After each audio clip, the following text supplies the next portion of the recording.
It started on Valentine's night. A night meant for love, for promises, for forever. She thought she was walking into the arms of the man who adored her. Instead, she walked into something else. He was a man of God. A gospel artist with a voice that could move mountains. To the world, he was pure, righteous, untouchable. But that night, something cracked. Something no one saw coming. By morning, the world had one question: what happened to Chinonso? A shattered phone. A missing girl. A gospel star with too many secrets. The truth? Buried beneath whispers, deception, and something far more terrifying. Some love stories are written in the stars. This one was written in blood. Some love stories end with a kiss. This one ended with a scream. Chinonso sat by the window, her legs curled up beneath her, staring out at the busy city below. It was a bright Saturday afternoon, but inside her apartment, a cloud of uncertainty seemed to hover over her, refusing to lift. The sound of her phone vibrating on the table startled her out of her thoughts. It was a message from Ease, her boyfriend of 2 years. "Come over, I miss you." She smiled at the text, but something felt off. Ease had been acting strange lately. For the past few weeks, their once easy relationship had become tense. The constant laughter and light-hearted conversations that once filled their days together had turned into awkward silences. Ease had become distant, preoccupied with something, or someone, Chinonso couldn't quite figure out. He didn't look at her the same way anymore. He barely touched her when they kissed. Chinonso shook her head, trying to push away the doubts. Maybe she was just overthinking things. Maybe it was the pressure of his rising gospel music career. But as she thought about it, her unease grew stronger. Ease had been spending more time at strange places, late-night church sessions, long hours in his studio with friends she had never met. Later that evening, as Chinonso made her way to his house, she couldn't shake the feeling of dread that seemed to follow her. The door creaked open, and Ease greeted her with a forced smile, his eyes not quite meeting hers. "Hey, babe," he said, his voice flat. There was no excitement, no warmth in his tone. Chinonso smiled, but the discomfort in her stomach grew. "What's going on, Ease?" she asked, her voice soft, but laced with concern. "You've been off lately." Ease let out a deep sigh, running a hand through his hair. He glanced at the door, as if checking to make sure no one was around. He motioned for her to sit on the couch. His hands trembled slightly as he poured them both drinks, avoiding her gaze the whole time. "It's nothing, really," he said quickly. "Just some new things I've been learning about. Spiritual stuff." Chinonso raised an eyebrow. "Spiritual stuff? Like what?" Ease shifted uncomfortably in his seat, tapping his fingers nervously on the armrest. "It's about rituals, ancient knowledge. I've been studying them to find my true calling, you know?" He laughed, but it sounded empty, hollow. Chinonso didn't know what to say. She had heard him talk about his faith before, but this was different. This wasn't about helping people or spreading love, this was something darker, something more mysterious. "You've been acting strange, Ease," she said slowly, trying to find the right words. "Like you're not even here sometimes. You're always somewhere else." Ease's expression hardened, his eyes narrowing. "You don't understand. This is bigger than both of us, Chinonso. You wouldn't get it." That night, Chinonso lay in bed, the image of Ease's cold, distant gaze lingering in her mind. She had tried to push away the sense that something was deeply wrong, but it gnawed at her. It was as if Ease was no longer the person she had fallen in love with. It was as though he was being slowly replaced by someone else, someone darker. As she drifted into a restless sleep, she dreamed of strange symbols etched into the walls, twisting in ways that shouldn't have been possible. In her dream, Ease stood before her, his face shadowed, his eyes black as coal. He whispered her name in a voice that wasn't his own, and a cold shiver ran down her spine. When she woke, she felt unsettled, her heartbeat racing. She told herself it was just a nightmare. Yet, the feeling of dread remained, lingering like a fog she couldn't shake. Isa's words echoed in her mind, "This is bigger than both of us." What had he gotten himself involved in? Days passed, and things only grew worse. One evening, as Chinonso was on her way to visit Ise, she overheard part of a conversation that made her heart drop into her stomach.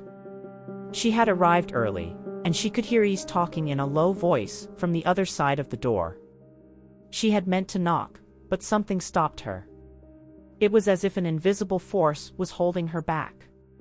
She quietly pressed her ear against the door.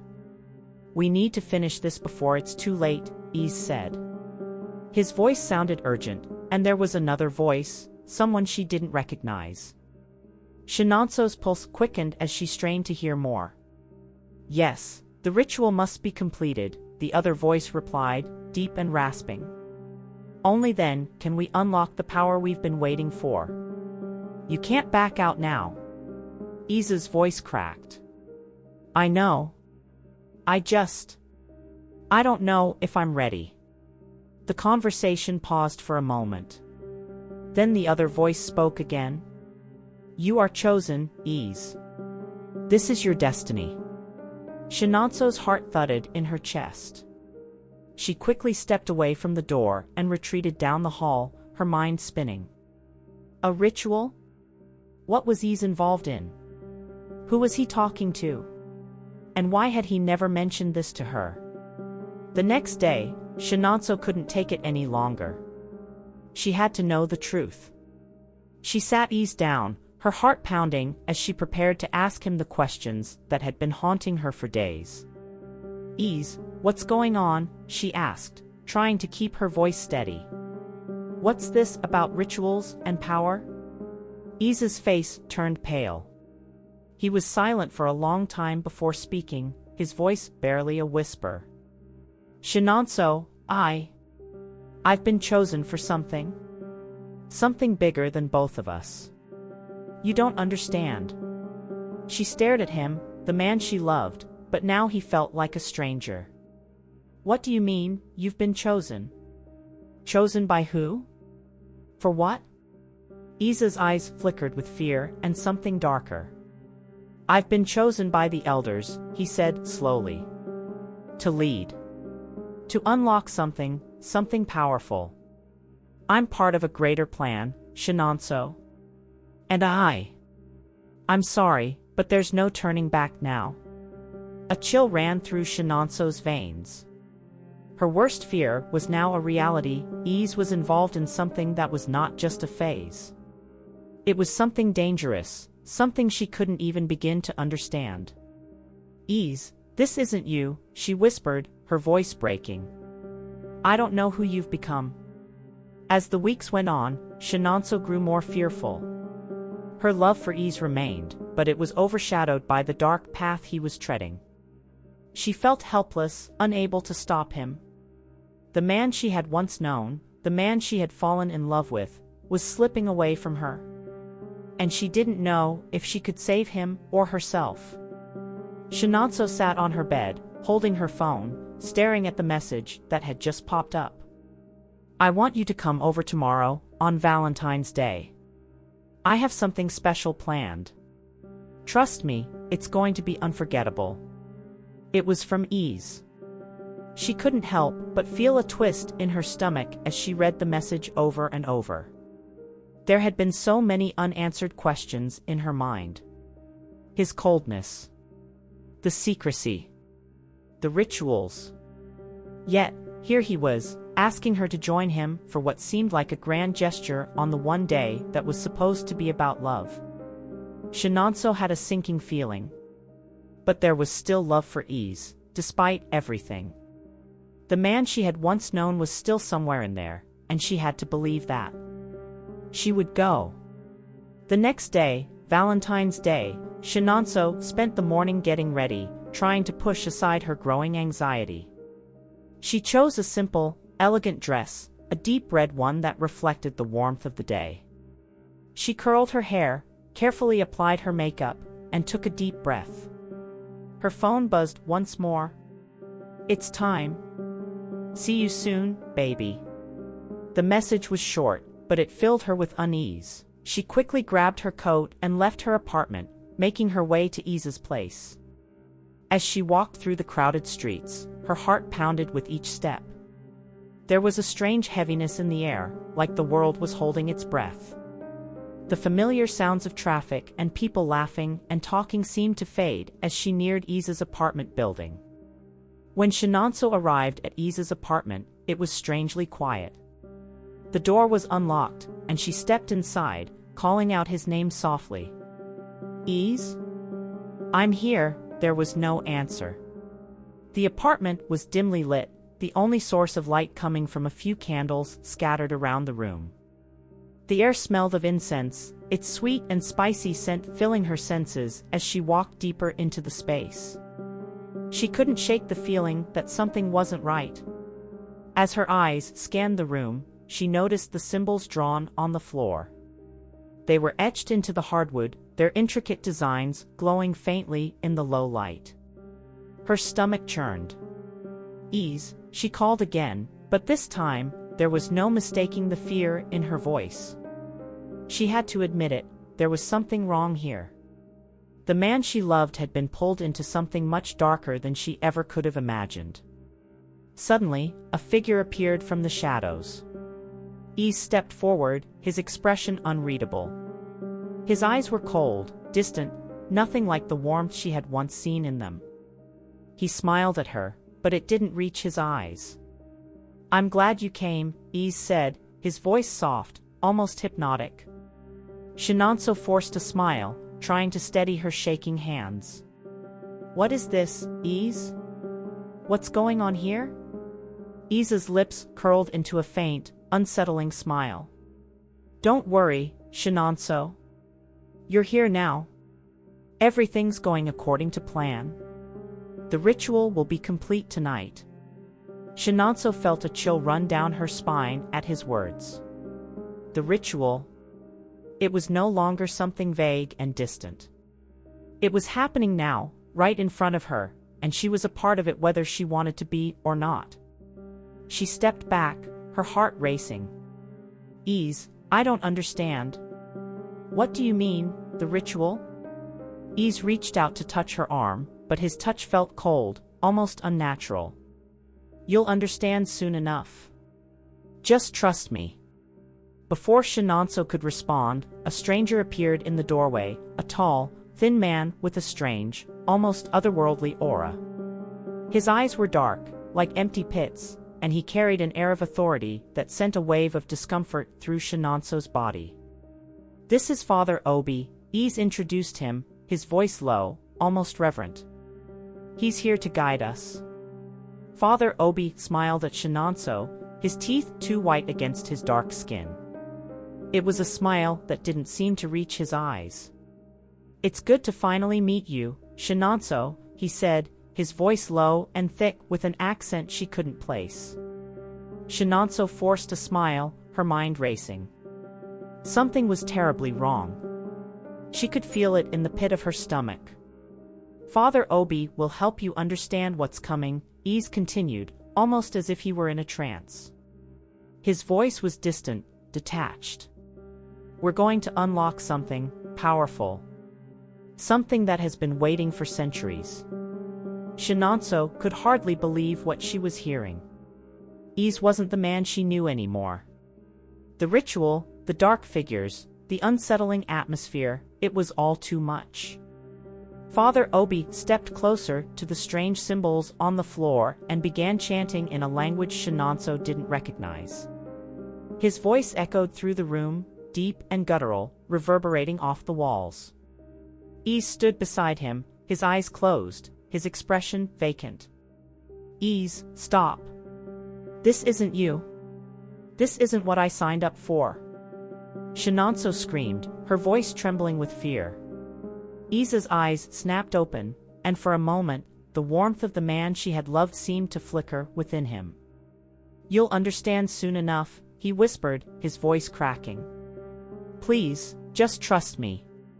But before she could respond, Father Obi turned sharply, his eyes glowing with an unnatural intensity. "It's time, child," he said, his voice carrying an otherworldly power. "This is your fate." Suddenly, Chinonso felt a cold, heavy pressure on her chest, as if the weight of the world had descended upon her. She couldn't breathe. The room spun around her, the air thick with a suffocating energy. The symbols on the floor glowed brighter, and she felt herself being pulled into the darkness. Desperate, Chinonso pushed against the invisible force that held her in place. She struggled to move, her breath coming in ragged gasps, but no matter how hard she fought, she couldn't escape. The cold, oppressive energy surrounded her like a cage, and the last thing she saw before everything went dark was Iza's face, vacant, distant, as though he had already left her behind. In the final moments of her consciousness, as the darkness closed in, Chinonso whispered one last plea. "Iz, please. I love you," but it was too late. The ritual had been set in motion, and she was no longer a part of the world she knew. The investigation began 2 days after Chinonso's disappearance, when her body was found in a remote alley not far from Iza's apartment. The scene was eerie. The body had been carefully arranged, as if someone had placed it there in a ritualistic manner. Chinonso lay motionless, her eyes wide open, a look of sheer terror frozen on her face. The police were stumped. The manner of death was unclear, there were no visible injuries, but the chilling aura around the body suggested something more sinister. The detectives on the case, Detective Ifeoma and Detective Chuka, walked through the scene, their faces grim as they exchanged glances. "She didn't die here," Detective Ifeoma muttered, examining the surroundings. "This was staged, but for what purpose?" Detective Chuka kneeled down, examining the strange symbols that had been drawn on the ground around Chinonso's body. "These markings? I've never seen anything like them," he said, his voice tinged with unease. "This is some kind of ritual, but who in their right mind would be involved in something like this?" The detectives exchanged a look. They were out of their depth. Something dark was at play here, and they needed answers. Back at the police station, the investigation ramped up. Detective Ifeoma focused on Chinonso's recent interactions, while Detective Chuka looked into Iza's background. They needed to understand what had happened between the couple leading up to that night. The first breakthrough came when Chinonso's phone was recovered from the scene. The last text message on her screen sent chills down Detective Ifeoma's spine. They pulled up Iza's contact information. He was a gospel artist, with a strong local following. His public persona was one of purity and light, but the investigators couldn't help but feel there was something off about him. He had been radio silent since the day Chinonso's body had been discovered, which only raised suspicions. Iza's apartment was the next place the detectives visited. They hoped to find some clues that could explain what had happened. The moment they stepped inside, they were hit by an overwhelming sense of dread. The apartment, which had once seemed charming and inviting, now felt cold and oppressive. The symbols that had been found near Chinonso's body were everywhere. In fact, they were etched into the floors, walls, and furniture. It was as if Iza had been preparing for something sinister for a long time. "I don't like this," Detective Ifeoma whispered to her partner as she looked around. "There's something wrong here." Chuka nodded. "Let's see what we can find." They began to carefully search through the apartment. It was when they reached Iza's music studio that they found something unsettling. There, among his music equipment, was a large black book, its pages filled with strange rituals, symbols, and incantations. It was clear that Iza had been involved in something far darker than anyone had imagined. Chuka flipped through the pages, his eyes widening as he read through some of the notes. "This is some serious occult stuff. We've got to bring this to the lab. But we can't just walk in and accuse him. We need proof." As the detectives continued their investigation, a strange detail came to light. Several witnesses reported seeing Ease performing unusual rituals in the days leading up to Valentine's Day. One witness, an elderly woman who lived across from his apartment, recalled seeing him standing in front of a mirror, chanting under his breath, his eyes glowing with an eerie light. When the detectives asked Ease's friends and colleagues about his behavior, most of them dismissed it as stress or a phase. But there was one person who wasn't so sure. Father Obi, the man who had been seen with Ease at his apartment the night Chinonso died, was known to frequent some of the most dangerous circles. He had no formal background in religion or spiritual healing, and his reputation was one of secrecy and fear. No one could trace his real name or origins. The more the detectives dug, the more they realized that Father Obi had a criminal past tied to occult practices and dangerous rituals. The detectives were starting to put the pieces together. The cult-like nature of Ease's behavior, the strange rituals, and the supernatural aura surrounding the case pointed to something far darker than a simple murder. This was no ordinary crime. They were dealing with black magic, and the stakes were much higher than they had anticipated. As the investigation intensified, Detective Ifeoma began to experience strange occurrences. She would hear soft whispers late at night, or see fleeting shadows at the edge of her vision. At first, she thought it was stress from the case, but the feeling persisted. One evening, after a long day of interviews and searching for clues, she sat in her office, staring at the photos of Chinonso, Ease, and Father Obi on her desk. She closed her eyes for a moment, trying to gather her thoughts. When she opened them again, the photographs had changed. Chinonso's face was no longer lifeless, it was twisted in an expression of agony. Ease's eyes glowed with an unnatural light, and Father Obi's smile was now wide and disturbing, as if he knew something no one else did. Detective Ifeoma's heart raced. She had no idea what she was dealing with, but she knew one thing for sure: the supernatural forces in play were not done with them yet. The detectives were now on a race against time. The deeper they dug, the darker the truth became. The pieces were falling into place, but the ritual had not yet been fully completed. They knew that the consequences of stopping it would be far worse than they could ever imagine. But could they stop it in time? The investigation was no longer just about finding a killer, it was about preventing an even darker fate from unfolding. Chinonso's soul was no longer at peace, and the ritual was still in motion.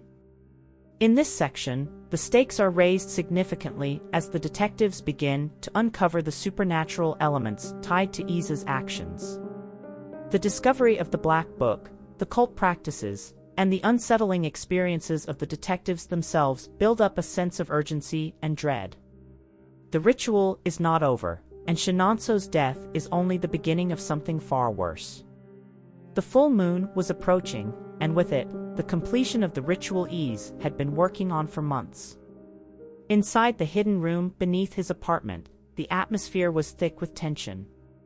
The walls were adorned with symbols of power, and a large altar stood at the center of the room, surrounded by candles and strange objects, bones, stones, and other relics that spoke of dark, ancient magic. Ease was alone in the room, his face drawn and gaunt. His hands trembled as he prepared the final stages of the ritual.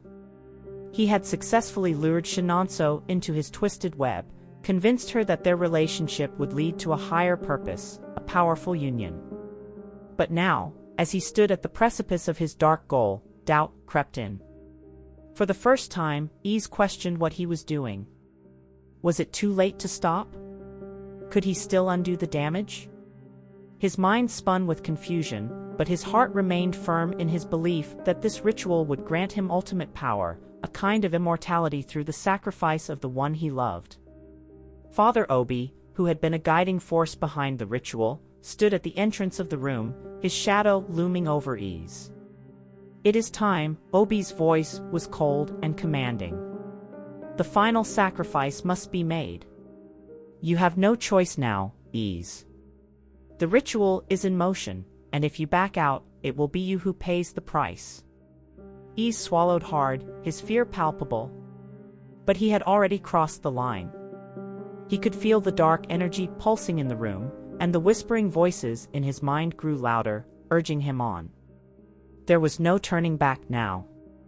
Meanwhile, Detective Ifeoma and Detective Chuka were working overtime to uncover the full truth. They had been able to connect the dots between the strange symbols in Iza's apartment, the occult rituals, and Father Obi's involvement. But there was one final piece they needed. They needed to stop the ritual before it was completed. Using the black book they had found in Iza's apartment, they traced the ritual's steps to its climactic conclusion, the full moon.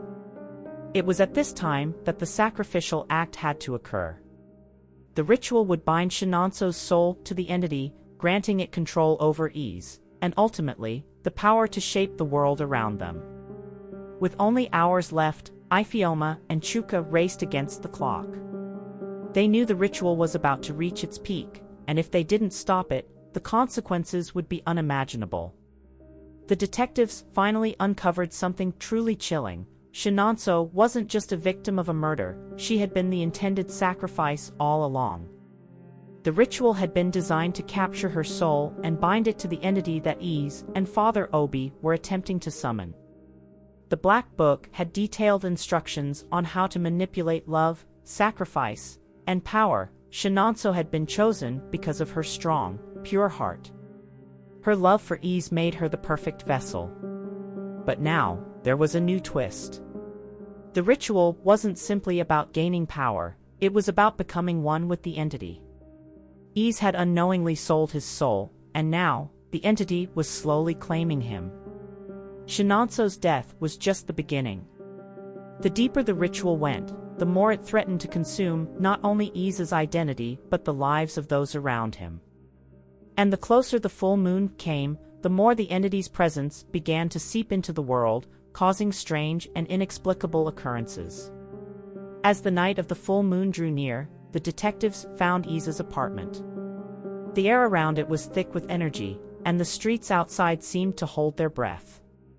Detective Ifeoma pushed open the door to Ise's hidden ritual space, the flickering candlelight casting long shadows on the walls. There, they found Ise, his face pale and wild, staring into the center of the room where the altar stood. Father Obi was gone, and only Ise remained, his hands clutching the black book as he muttered the final incantations. "Stop!" Ifeoma shouted, pulling her gun as she stepped forward. Ise turned to face her, his eyes wild and unrecognizable. The ritual had already begun to take hold of him. His features were shifting, warping, as though his very identity was slipping away. "It's too late," Detective Ise rasped, his voice now thick with distortion. "You can't stop it. I've already given myself to it. It's here, and it will never let me go." Suddenly, the room seemed to shake. The symbols on the walls glowed with an unnatural light, and a deep, guttural voice reverberated through the air. The ritual was in its final stage, and the entity was rising. In the midst of this chaos, Chinonso's spirit materialized before them, her eyes wide open, her body ethereal and ghostly. She floated in the air, her form flickering like a candle in the wind. "Ise," her voice echoed, full of pain and sorrow. "You've lost everything, and now I will take what's left." The detectives stood frozen, the weight of the moment pressing down on them. Ise, now barely recognizable, was consumed by the entity, his face contorting as it took full control. His body collapsed to the ground as the room filled with a blinding light. In the final moments, Detective Ifeoma reached out and tried to pull Ise away from the altar, but it was too late. The light engulfed them both. For a fleeting moment, time seemed to stop, and then the light vanished. When the light dissipated, the room fell silent. The only trace left of Ease was his lifeless body, now stripped of all humanity. The ritual had claimed him completely. Chinonso's spirit, now free, looked at the detectives one last time. "I am at peace," she whispered, her voice fading into the air. As dawn broke, the city was forever changed. The police couldn't explain what had happened in that room. The events that transpired remained a mystery, the investigation closed, but the questions lingering in the air. Chinonso was dead, but in the end, it was Ease who paid the ultimate price, a chilling reminder of the dangers of dabbling in forces far beyond human comprehension.